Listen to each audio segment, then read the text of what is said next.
Hello, hello. One more minute and we'll start. Can you hear me? Anybody?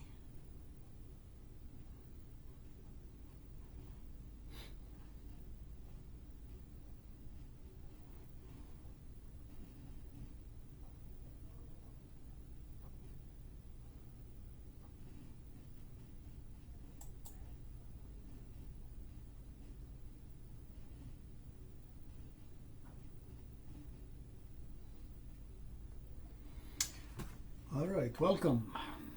I see 29 people are joined and I hope you can hear me. Thumbs up if you can, give me an indication. Okay. Um, Today's topic is what can you do with store-bought vegetables? Can you regrow them for more plants? Can you just grow them to make seeds? So let me show you what's my experience with having fun with some of the vegetables I buy. Okay, here's lettuce. Actually, this is something we grew at our hydroponic system at the Dallas Center, and I cut the bottom part, this part here, the crown that we throw it away, and here's the carrot, and I cut this part that usually you throw away, and here's the white onion, and you cut this part that you would throw away, and I put them all wet kitchen paper towel and wet them and added water at the bottom so they sitting in water and soak them. Usually, there's better ways to do it. You can sow them for a couple of days and then put up in potting mix. They'll grow better. This is not the purpose to completely grow it. I just want to show you what happens in about 10 days. Okay, and let's take here's how you see them in 10 days. They look still alive and growing. Of course, the lettuce took a lot longer, but these two definitely you see life and regrowth in them. Here's the close-up. Carrots will grow again, but will not make another carrot. Carrot is a biennial, meaning the carrot that you start from seed. The first year you get the carrot. If you leave it in the ground, the second year that carrot will use up its resources that's in the carrot, the food, to make leaves and flower and set seeds. So what you see here is not gonna foliage is not gonna grow to make another carrot. It's just gonna grow and make new seed. So if you're a seed collector, here's how you can save seeds. You can plant the whole carrots. This is just showing you with leftover pieces that it can still be done. You don't need the whole carrot piece. The onion, you see it's actively growing, a lot of roots here at the bottom, and it's growing again. Onion is also biennial, just like carrots. So this, if it's will grow and will make foliage, but will not make another onion bulb. It will just gonna grow into making the seed head and flowers and set seeds. With this tiny small amount growing, unless you fertilize a lot, you may not get the seed as much seeds as you would have if you planted the whole bulb. All right, the lettuce, it's still alive, and I see these dark points here are like the beginning, what we call primordia, the beginning of new leaves, but I guess in the 10 days, nothing significant has grown to show you. But I'm sure there are other videos online showing you how it can be done. Just do it on your own. What can you get from this? Of course, this is also gonna go to flower and set seeds. But luckily, the lettuce leaves that is being produced are still edible. So you get both, either or, the leaves or seeds. And what do you do with tomatoes? Well, tomatoes are ripe, and tomato are ripe when they start turning color. Okay, so they continue. That's physiologically ripe. You can harvest it just starting to turn color, but it's still green, and you can leave it on the counter and it will continue turning green. And if you want to save seeds, then that's the stage that you have to get it. Any stage from they start turning color, which we call breaker stage, or after. Pure green, solid green tomato is only good for making fried green tomatoes. So let's watch this video.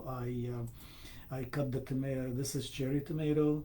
You cut the tomato and squeeze the jelly. The jelly is where the seeds are. You squeeze them out, collect them, and just into a cup of water. Nothing fancy. And then I let them soak for 3 days, 4 days, so that the jelly, the gel that's attached to the seeds has time to ferment and fall apart. So this is immediately, I mean, just soaking. Okay, forget the audio. This is just the immediately after soaking, and this is after. Let me see. This one, no, this one, yes. After 3 4 days, I 3 days.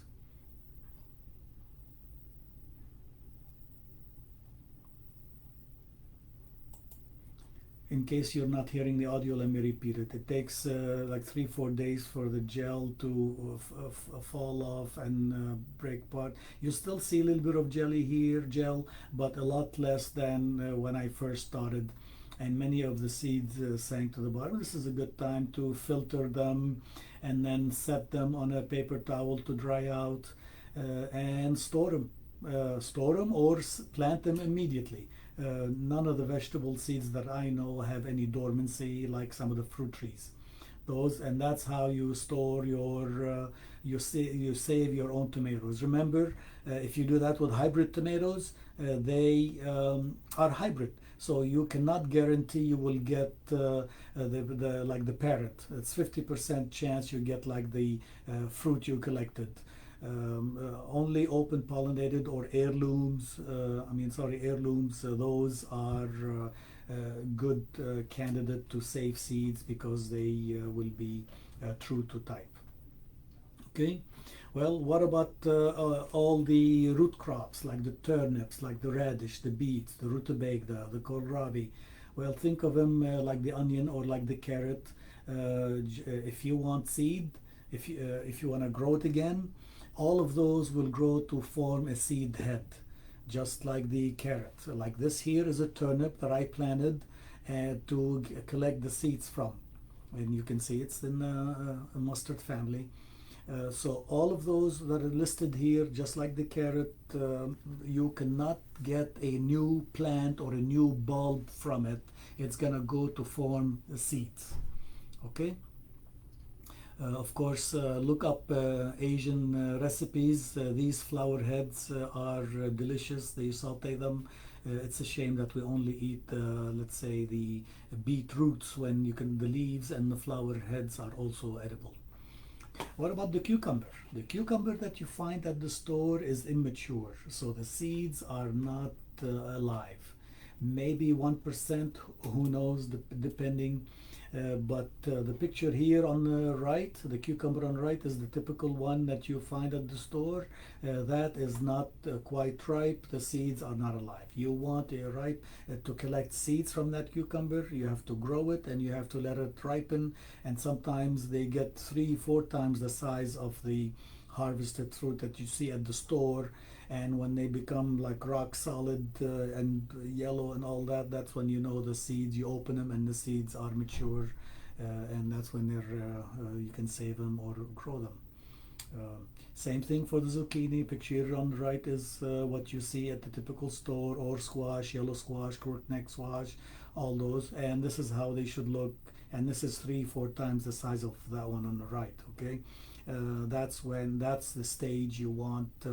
So if you're growing your own zucchini or squash, leave 1 or 2 fruits at the end of the season to go full ripe to collect your own seeds.